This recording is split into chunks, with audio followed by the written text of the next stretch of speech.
കുറ്റകൃത്യങ്ങളെ സംബന്ധിച്ച് അന്വേഷണം ഫലപ്രദമാകുന്ന കാര്യത്തിൽ അത് തുടങ്ങുന്ന സമയം, അതിൻ്റെ വേഗത, ഇതൊക്കെ വളരെ പ്രധാനമാണ്.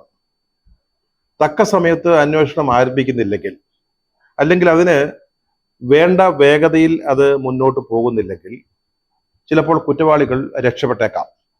നമുക്ക് പ്രതികളെ കണ്ടെത്താനോ പിടിക്കാനോ കഴിയണമെന്നില്ല. ഇപ്പോൾ നമ്മുടെ മുമ്പിലുള്ള 2 കേസുകൾ അത് പരിശോധിക്കുമ്പോൾ ഇത് കൃത്യമായിട്ട് വ്യക്തമാകും. CMR-ലും എക്സാലോജിക്കും തമ്മിൽ മാസപ്പടി സംബന്ധിച്ച് ഒരു കേസ് ഇപ്പോൾ നടക്കുന്നുണ്ട്. എക്സാലോജിക്ക് CMR-ൽ നിന്ന് ചെയ്യാത്ത സേവനത്തിന് 1.7 കോടി രൂപ അഴിമതിപ്പണമായി സ്വീകരിച്ചു എന്നുള്ളതാണ് കേസ്. അതിന്മേൽ ഇപ്പോൾ ED അന്വേഷണം വളരെ വേഗതയിലാക്കിയിരിക്കുകയാണ്. അപ്പോൾ വാസ്തവത്തിൽ സംഭവിക്കുന്നത് എന്താ? ആ കേസിന്റെ അന്വേഷണം ത്വരിതഗതിയിൽ നടക്കുമ്പോൾ കേരളത്തിലെ ഏറ്റവും വലിയ രാഷ്ട്രീയ പാർട്ടിയായ CPM മുട്ടിടിച്ചു നിൽക്കുക. അതേസമയം മറുവശത്ത് പൂക്കോട് വെറ്ററിനറി കോളേജിൽ നടന്ന ഒരു സംഭവം, സിദ്ധാർത്ഥ് എന്ന് പറയുന്ന ഒരു ചെറുപ്പക്കാരൻ കൊല്ലപ്പെട്ട ഒരു സംഭവം, ആ കുഞ്ഞിന് ഭക്ഷണം കൊടുക്കാതെ, വെള്ളം കൊടുക്കാതെ അവസാനം അവനെ കൊലപ്പെടുത്തുകയാണ് ചെയ്തത്. ആ കേസ് സംബന്ധിച്ച് CBI അന്വേഷണത്തിന് വിജ്ഞാപനം പുറപ്പെടുവിച്ചിട്ട് 17 ദിവസം കഴിഞ്ഞാണ് അത് ഡൽഹിയില് CBIയുടെ ഓഫീസിലെത്തിയത്. അതുവരെ അത് പൂഴ്ത്തിവെച്ചു. മറുവശത്ത് ഇത് കാണുമ്പോൾ ഈ സംസ്ഥാനത്തെ ഏറ്റവും വലിയ രാഷ്ട്രീയ പാർട്ടിയുടെ ഏറ്റവും വലിയ വിദ്യാർത്ഥി സംഘടനയായ SFIയും ഈ കേസിലെ പ്രതികളും അണിയറയിലിരുന്ന് കൊലച്ചിരി ചിരിക്കുകയാണ്. CMRLന്റെ മാനേജിംഗ് ഡയറക്ടർ ശശിധരൻ കർത്തയെ കഴിഞ്ഞ ദിവസം ED എൻഫോഴ്സ്മെന്റ് ഡയറക്ടറേറ്റ് വീട്ടിലെത്തി ചോദ്യം ചെയ്തു. കർത്താവിന്റെ വീട്ടുപടിക്കലേക്ക് ED ഇത്ര പെട്ടെന്ന് എത്തുമെന്ന് കർത്താവിനെ ആരും വിചാരിച്ചതല്ല, നിരൂപിച്ചതല്ല. രോഗം പറഞ്ഞ് കുറച്ച് ദിവസം കൂടി ഈ അന്വേഷണം അല്ലെങ്കിൽ ചോദ്യം ചെയ്യലിന് വിധേയനാകുന്നത് നീട്ടിക്കൊണ്ടു പോകാം, അല്ലെങ്കിൽ ഡൽഹി ഹൈക്കോടതിയിൽ കേസ് കൊടുത്തിട്ടുണ്ട്, അതിന്റെ ഒരു വിധി അല്ലെങ്കിൽ തീരുമാനം വരുന്നത് വരെ നമുക്ക് EDയുടെ ചോദ്യം ചെയ്യൽ തടഞ്ഞു നിർത്താം എന്നൊക്കെ കരുതിയതാണ്. അങ്ങനെയാണല്ലോ സാധാരണ ഒരു നാട്ടുനടപ്പ് എന്ന് പറയുന്നത്. നമ്മുടെ അരവിന്ദ് കെജ്രിവാളിനെ പോലും 8 തവണയോ മറ്റോ EDയുടെ നോട്ടീസ് സ്വീകരിക്കാതിരുന്നപ്പോഴാണ് അറസ്റ്റ് ചെയ്തത്. ഒരു മുഖ്യമന്ത്രി എന്ന നിലയിൽ 8 തവണ കിട്ടി. നമുക്ക് അത്രയൊന്നും കിട്ടിയില്ലെങ്കിലും ഒരു 4 നോട്ടീസിന്റെ കാലഘട്ടത്തിലെങ്കിലും EDയെ പറ്റിച്ച് നിൽക്കാം എന്ന് വിചാരിച്ചതാണ്. പക്ഷേ കർത്താവിന്റെ മനസ്സിലിരിപ്പ് പോലെ ആയിരുന്നില്ല EDയുടെ കർമ്മവും ക്രിയയും. ഉച്ചയ്ക്ക് ലഞ്ചൊക്കെ കഴിഞ്ഞ് ഒരു ചെറിയ മയക്കത്തിലേക്ക്, ഒരു പാതി മയക്കത്തിലേക്ക് വീണതാണ്. അപ്പോഴാണ് ഗേറ്റിങ്കൽ എന്തോ ഒച്ചയും ബഹളവും. നോക്കിയപ്പോ എന്താ? ആരാ? EDക്കെതിരെ ശശിധരൻ കർത്ത ഹൈക്കോടതിയിൽ നൽകിയിരിക്കുന്ന കേസ് വെള്ളിയാഴ്ച അവധിക്ക് വെച്ചിരിക്കുകയാണ്. അപ്പൊ അതിനു മുമ്പായിട്ട് ED എന്ത് ചെയ്തു? CMR-ലെ 5ഓളം ഉദ്യോഗസ്ഥന്മാരെ വിളിച്ചു വരുത്തി മൊഴിയെടുത്തു, ചോദ്യം ചെയ്തു. അത് ആ പ്രക്രിയ രാത്രി വെളുക്കുവോളം നീണ്ടുവെന്നാണ് അറിയുന്നത്. തങ്ങളെ തടങ്കലിൽ വെച്ച് പീഡിപ്പിച്ചു അല്ലെങ്കിൽ ബുദ്ധിമുട്ടിച്ചു എന്ന് പറഞ്ഞ് അവര് പിന്നീട് ഹൈക്കോടതിയിൽ ഉപഹർജി നൽകുകയും ചെയ്തു. പക്ഷെ ഈ ചോദ്യം ചെയ്യലിൽ നിന്ന് അവർക്ക് മനസ്സിലായത് മാസപ്പടി, കൈക്കൂലി മുതലായ ടാസ്കുകൾ കൈകാര്യം ചെയ്യുന്നത് ശശിധരൻ കർത്താവ് തന്നെയാണെന്നാണ്. അതായത് അതിന്റെ രേഖകൾ, അതിന്റെ വിശദാംശങ്ങളൊക്കെ ശശിധരൻ കർത്തയാണ് സൂക്ഷിച്ചിരിക്കുന്നതെന്ന് ഈ മേപ്പടി ഉദ്യോഗസ്ഥന്മാർ ED സമക്ഷം കൃത്യമായിട്ട് ബോധിപ്പിക്കുകയും ചെയ്തു. അപ്പോൾ ED വിചാരിച്ചു, ഇനിയും കാത്തിരിക്കുന്നത് എന്തിനാ? ഇനി എന്തിനാ ഹൈക്കോടതി വിധിയും അവരുടെ നിർദ്ദേശങ്ങളും കാത്തിരിക്കേണ്ട കാര്യമില്ല. EDയുടെ ദൈവവിളിക്ക് കർത്താവ് ചെവി തരുന്നില്ലെങ്കിൽ കർത്തൃസന്നിധിയിലേക്ക് അങ്ങോട്ട് ചെല്ലാം എന്ന് അവരങ്ങ് തീരുമാനിച്ചു. ഉമ്മൻചാണ്ടിയെ മനസ്സാ സ്മരിച്ചു. അതിവേഗം ബഹുദൂരം എന്ന മന്ത്രം ചൊല്ലി നേരെ ആലുവയില് കർത്താവിന്റെ വീട് തപ്പി ഇറങ്ങുകയും ചെയ്തു.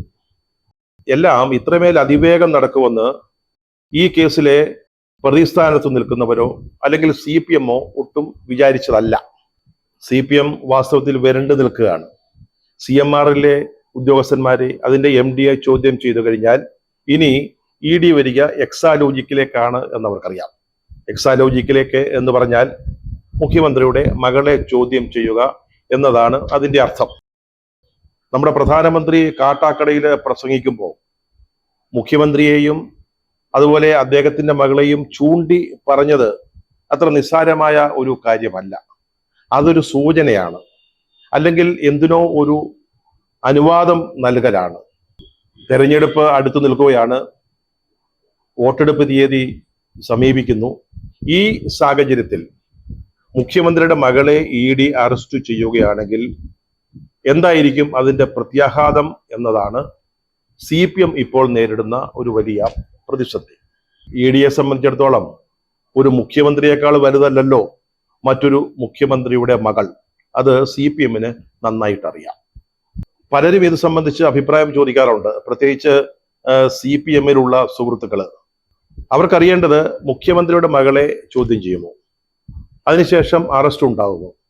അറസ്റ്റ് ഉണ്ടാവുകയാണെങ്കിൽ CPMന്റെ കർത്താവും കർമ്മവും ക്രിയയുമായ പിണറായി സഖാവിന് എന്തെങ്കിലും സംഭവിക്കുമോ? മറ്റൊരു കൂട്ടരുണ്ട്, അവരല്പം വ്യത്യസ്തരാണ്.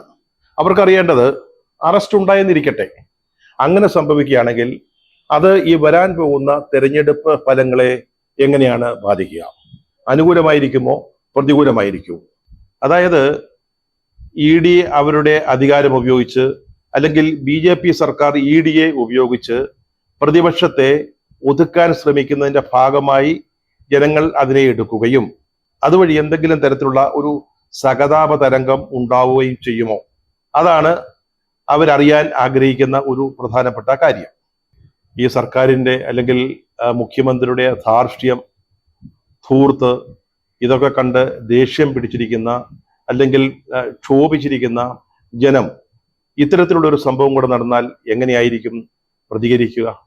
ഡൽഹിയിൽ കെജ്രിവാളിന്റെ അറസ്റ്റ് ഉണ്ടായപ്പോൾ അതെങ്ങനെ പ്രചാരണത്തെ ബാധിക്കുന്നുവെന്ന് അവര് പ്രത്യേകം ശ്രദ്ധിക്കുന്നുണ്ട്.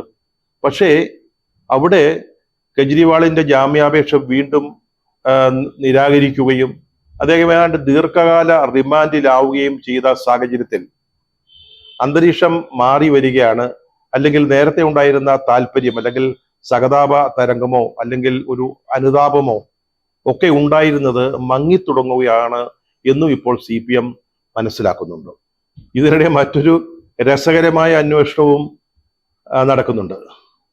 മുഖ്യമന്ത്രിയുടെ മകളെ അറസ്റ്റ് ചെയ്താൽ മകളെ വിവാഹം ചെയ്ത ആളിന്റെ സമുദായത്തിൽ എന്തെങ്കിലും വികാരം ഉണ്ടാകുമോ? നമ്മുടെ ഇക്കായുടെ ബീവിയെ ED പിടിച്ചാൽ ഇക്കായുടെ സമുദായം പൊറുക്കുമോ? അത്തരത്തിലുള്ള ഒരു വികാരം ഇളക്കിവിട്ട് 4 വോട്ട് തട്ടാൻ അവസരമുണ്ടോ എന്നും അന്വേഷണം നടക്കുന്നുണ്ട്. അതേസമയം പൂക്കോട് നമ്മുടെ സിദ്ധാർത്ഥിന്റെ മരണം അത് സംബന്ധിച്ച കേസ് നോക്കൂ. അത് കേരള ഗവൺമെന്റ് അത്ര താല്പര്യത്തോടെ അല്ലെങ്കിലും തെരഞ്ഞെടുപ്പ് ആയതുകൊണ്ട് മാത്രം അത് CBIക്ക് വിട്ടതാണ്. പക്ഷേ ആ വിജ്ഞാപനം ഡൽഹിയിലെ CBI ഓഫീസിലെത്തിക്കാൻ 17 ദിവസം വേണ്ടി വന്നു എന്നതാണ് നമ്മളെയും ആ കുട്ടിയുടെ കുടുംബത്തെയും ഞെട്ടിക്കുന്ന ഏറ്റവും പ്രധാനപ്പെട്ട ഒരു കാര്യം. അതായത് അവര് ഡൽഹിക്ക് അയക്കേണ്ടതിന് പകരം ഇതിന്റെ രേഖകൾ കൊച്ചിയിലെ CBI ഓഫീസിലേക്കാണ് അയച്ചത്. അത് അയച്ചപ്പോഴാവട്ടെ എല്ലാ രേഖകളും അതിൽ ചേർക്കാൻ അവര് ഓർത്തതുമില്ല. പക്ഷെ ഇക്കാര്യത്തിൽ പോലീസിന് യാതൊരു വീഴ്ചയും സംഭവിച്ചിട്ടില്ല എന്നാണ് DGP കഴിഞ്ഞ ദിവസം സംസ്ഥാന ആഭ്യന്തര സെക്രട്ടറിക്ക് ഒരു റിപ്പോർട്ട് നൽകിയിരിക്കുന്നത്. സാധാരണഗതിയിൽ പോലീസിന് അങ്ങനെ വീഴ്ചകളൊന്നും സംഭവിക്കാറില്ലല്ലോ. എന്തെങ്കിലും വീഴ്ച സംഭവിച്ചു എന്ന് പോലീസ് പറഞ്ഞാൽ പോലും നമ്മൾ വിശ്വസിക്കാനും പോകുന്നില്ല. പക്ഷേ സംഭവിച്ചത് എന്താണെന്ന് വെച്ചാൽ 17 ദിവസം CBI അന്വേഷണം തടസ്സപ്പെട്ടപ്പോൾ ആ കേസിലെ ഏറ്റവും പ്രധാനപ്പെട്ട തെളിവുകളൊക്കെ നഷ്ടപ്പെട്ടിരിക്കുന്നു, പൂക്കോട് തടാകത്തിലേക്ക് ഒലിച്ചു പോയിരിക്കുന്നു എന്നുള്ളതാണ് വസ്തുത. ഏതായാലും DGPയെ നിയമിക്കുന്ന കാര്യത്തിൽ പിണറായി വിജയൻ എടുത്ത തീരുമാനം ശരിയായിരുന്നു എന്നാണ് ഈ സംഭവ വികാസങ്ങളൊക്കെ തെളിയിക്കുന്നത്.